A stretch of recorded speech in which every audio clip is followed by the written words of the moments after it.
بسم اللہ الرحمن الرحیم. خاتون حضرات، میں ہوں اختر عباس اور آپ سب کو السلام علیکم. زندگی بیک ٹو بیسکس کا ایک بدلا ہوا روپ بنتا جا رہا ہے. جو باتیں پہلے بڑے کہتے تھے اور ان کی نسل تو مانتی تھی، تیسری والی نہیں مانتی تھی. اسی طور پہ جو ویلیوز تھی وہ بیک ٹو بیسکس جانے لگ گئے ہیں. جو کھانے تھے، خوراکیں، وہ بیک ٹو بیسکس جانے لگ گئے. اور اب تو کلچر بھی ویسے بیک ٹو بیسکس جا رہا ہے. دنیا میں بہت سی چیزیں ایسی ہیں جو ہم نہیں مانتے تھے، ہم سے سائنس نے منوا لی، ریسرچ نے منوا لی.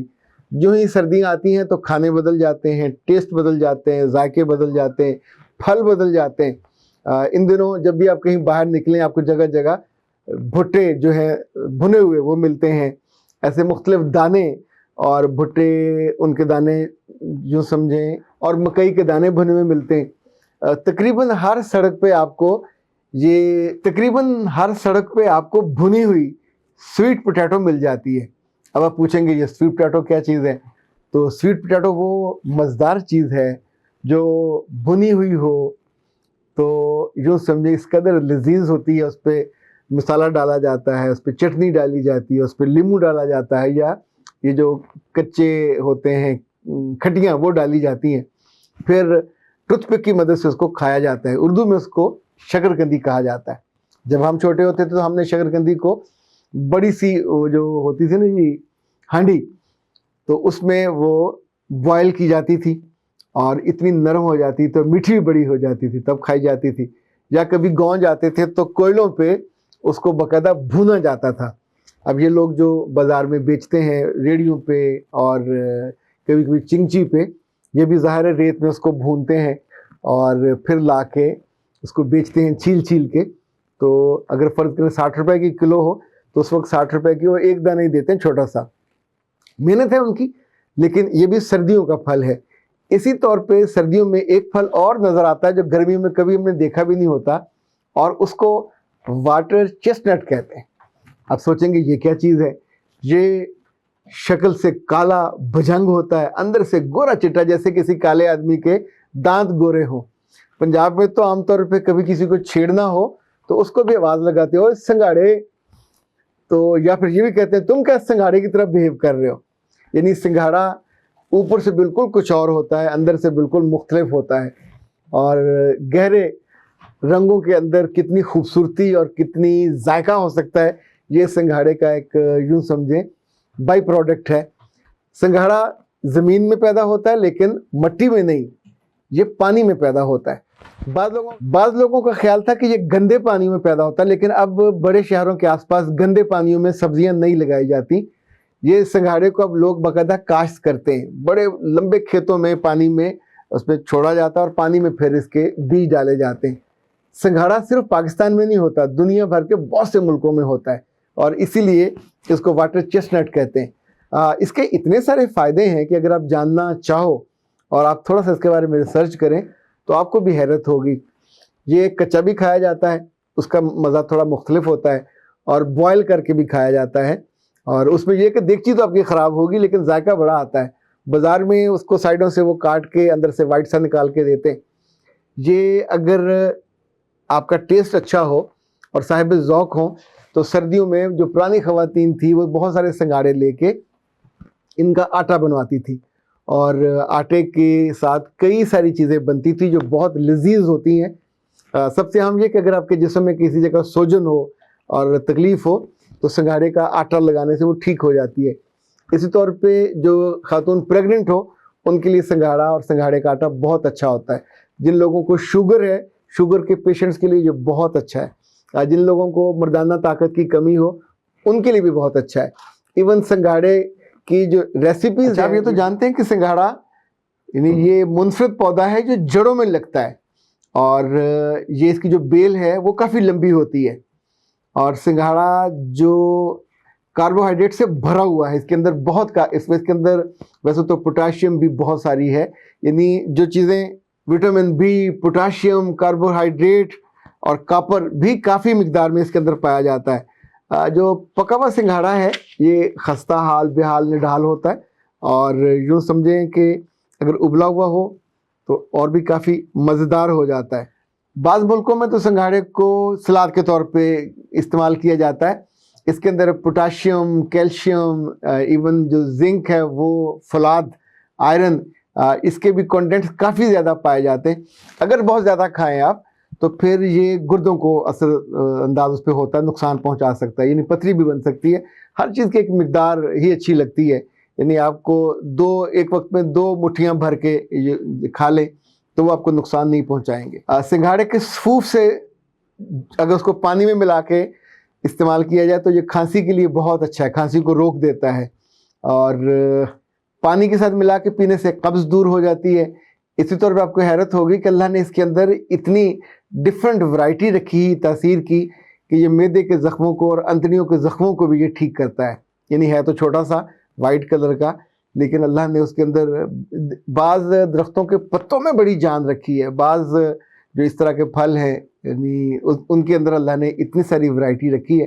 ظاہر وہ اپنی مخلوق کا خیال کرتا ہے. یہ بہت مہنگا بھی نہیں ہوتا. جو لوگ بہت مہنگی ادویات افورڈ نہیں کر سکتے، سپلیمنٹ نہیں کھا سکتے، تو وہ آرام سے اس کو استعمال کر سکتے ہیں. مزے کا مزہ ہے اور صحت کی صحت ہے. 3-4 چیزیں اور اس کے فائدہ ہے. یعنی سنگھاڑے سے جو دانت ہیں وہ بھی چمکدار ہوتے ہیں، اور اسی طور پہ خواتین کے لیے، ان کی ڈیز کے لیے جو بہت مفید ہوتا ہے. اور سب سے اہم یہ کہ اگر لوگ بوڑھے ہو رہے ہوں، ان کی عمر بڑھ رہی ہو، تو یادداشت گم ہونے کا یا یادداشت کم ہونے کا بہت امکان ہوتا ہے. جو لوگ ریگولر سنگھاڑا کھاتے ہیں یا جو سمجھیں واٹر چیسٹنٹ، تو ان کی یادداشت بہت جلدی نہیں جاتی. یہ اس کو سسٹین کرتا ہے، ریٹین کرتا ہے اور کافی ہیلپ آؤٹ کرتا ہے. بہت سارے لوگوں نے زندگی بھر کبھی سنگھاڑا نہیں کھایا ہوتا اور اس کے نام سے بھی واقف نہیں ہوتے. دیکھیں جو بے علمی ہے یا کم علمی ہے بعض بہت نقصان دہ ہوتی ہے. آپ نے کبھی نہیں کھایا یا آپ کی اماں نے یا ابا نے نہیں کھایا تو اس کا مطلب یہ نہیں ہے کوئی چیز ایگزسٹ نہیں کرتی. اپنے بچوں کو ہر اچھی چیز کا، نئی چیز کا ٹیسٹ بھی ضرور دلانا چاہیے، اور نہ کھائیں تو اس کے اوپر تھوڑا نمک ڈال کے، لیمن جو ہے وہ نچوڑ کے آپ اس کو زیادہ ٹیسٹفل بھی بنا سکتے ہیں. لیکن یہ اٹ سیلف بھی ہلکا پھلکا نمک ڈال کے یا کالا نمک اس پر ڈالنا چاہیے تو آپ کو بہت مزہ آئے گا. ویسے بظاہر تو پھیکا پھوکسا ہوتا ہے، لیکن جب آپ کے جسم میں وہ اتنے سارے پروٹین اور وٹامنز لے کے جاتا ہے تو یوں سمجھیں کہ بہت تھوڑے پیسوں میں سردیوں کے لیے یہ اللہ نے ایسی شاندار چیز بنائی ہے کہ آپ کے جسم کا جو مدافعتی نظام ہے اس کو یہ توانا کرتا ہے. اچھا جی، اب آتے ہیں کچھ سنگھاڑے جیسے آپ کے کمنٹس کی طرف.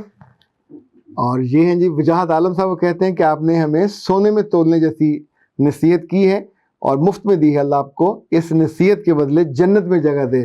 وجاہت بیٹا بہت شکریہ. اور احسان کہتے ہیں کہ سر آپ کی ویڈیو بہت موٹیویٹڈ ہوتی ہے. آپ سے ایک سوال پوچھنا تھا، اگر اپنی جاب نہ ہو لیکن شوہر کی جاب میں بھی سیلری تھوڑی ہے تو کیا کیا جائے؟ بیٹا جس کو آسان کام ہے، شوہر کو ہمیشہ بک اپ کیا کریں، اس میں تنقید نہ کیا کریں، نہ اس کی ٹانگیں کھینچا کریں اور نہ اس کو یہ کہا کریں. ماں باپ اس کی ذمہ داری ہے، اس نے ان کو پیسے دینے ہی دینے ہیں، اپنے بہن بھائیوں کو بھی تحفے تحائف دینے ہیں، دوستوں پہ بھی خرچ کرنا. اچھی بیوی وہ ہے جو اپنے لیے وہاں نیا سپیس ڈھونڈ لے اور آمدنی کے نئی. لیکن جب آپ اس کی زندگی میں گئے ہیں تو یہ ہو نہیں سکتا کہ رزق نہ بڑھے. اللہ کی یہ چیز مقدر کی ہوئی ہیں. آپ کے بچے آئے ہیں تو بھی رزق بڑھنا ہی بڑھنا ہے، تو اس رزق بڑھانے کے لیے رستہ خود ڈھونڈ لیں، انشاءاللہ رزق آپ کا بڑھ جائے گا. سر جب سسرال والے بدتمیزی کریں اور آپ کی غلطی بھی نہ ہو.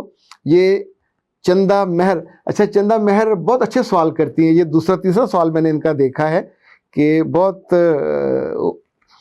چندہ اگر سسرال والے صبح دوپہر شام کوٹا دیں بدتمیزی کا تو کیا خیال ہے؟ اس کے جواباً پہ بدتمیزی کرنی چاہیے؟ یہ ایک حل ہو سکتا ہے لیکن بہت برا حل ہے. کڑواہٹ کا جواب کڑواہٹ سے نہیں ہو سکتا. زہر کو مارنے کے لیے آپ اس کو زہر نہیں پلائیں گے، تریاک پلایا جاتا ہے. تو جن جن جگہوں پہ سسرال یہ کرتے ہیں عام طور پہ ہم مانتے نہیں ہیں لیکن ہماری وجہ سے ہی کر رہے ہوتے ہیں. کچھ نہ کچھ تو آپ نے ایسا کیا ہوتا ہے کہ ان کے دل میں جگہ نہیں بنا پا رہے ہوتے، اس کو ایڈریس کریں. یہ ہیں جی مہندی ود اسٹائل. سر میرے دانت اچھے نہیں ہیں، میری شادی کو 5 سال ہو گئے ہیں، سسرال کے ساتھ میں رہتی ہوں لیکن مجھے شرم آتی ہے، میں کیا کروں؟ میرے بیٹے یہ کون سا مسئلہ ہے؟ کسی اچھے ڈینٹسٹ کے پاس جائیے. ایون آپ کا ہر دانت آگے پیچھے دائیں بائیں ہو تو اب تو وہ زمانہ ہے کہ وہ بریسز لگائیں گے. آپ کے سارے دانت ایک پیڑ میں ایسے ترتیب سے خوبصورت کسی ہیروئن کی طرح ہو جائیں گے. چند ماہ لگتے ہیں. بریسز اب تو چونکہ مشینوں کے ساتھ اس کو وہ کستے ہیں، اس کی پلیسنگ کرتے ہیں، یعنی ایک ہی وقت میں کچھ دانت پیچھے سے آگے ہو جاتے ہیں اور کچھ دانت آگے سے پیچھے ہو جاتے ہیں. پہلے یہ بہت مشکل ہوتا تھا، ان اونچے دانتوں کی وجہ سے کہتے تھے ہڑب ہے اس کے رشتے بھی نہیں ہوتے تھے، ذرا بدصورت ایک چہرہ لگتا ہے. لیکن اب تو اور بہت زیادہ پیسے بھی نہیں لگتے، کوئی اچھا سا ڈینٹسٹ ڈھونڈے اور انشاءاللہ جی آپ کا کام ہو سکتا ہے. زندگی میں دانت بڑے ہوں یا لفظ بڑے ہوں برے لگتے ہیں، اور ان کو کٹ اینڈ سائز کر کے چیزوں کو بہتر کیا جا سکتا ہے.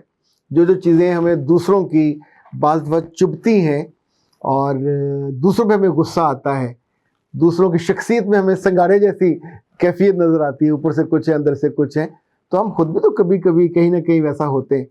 جب بھی ہم کوئی عقل کی دانش کی بات کر رہے ہوتے ہیں تو اس پہ سیکھنا چاہیے اور اپنے آپ کو بہتر کرنا چاہیے. اجازت دیجیے، السلام علیکم.